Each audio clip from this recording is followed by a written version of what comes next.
Let's show you how to install a door position sensor to a door controller. When installing a door position sensor, we recommend using a 22-2 shielded wire.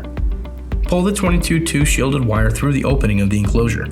Make sure the ends are stripped and prepped for installation. Insert one of the wires into a negative output on the board.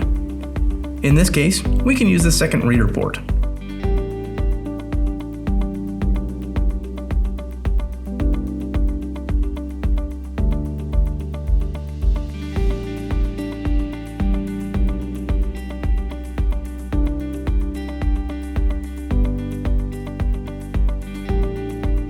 Next, remove the input-output board. Insert the remaining wire into input A, which is used to report the status of the door.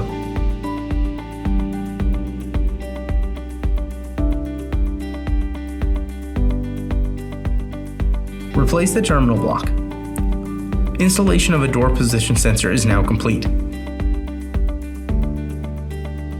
Let's wire up a door position sensor to the single door board you received in your training kit.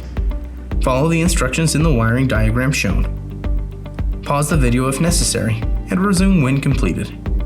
Insert one of the DPS wires into a negative output on the board. Next, insert the remaining wire into input A, which is used to report the status of a door.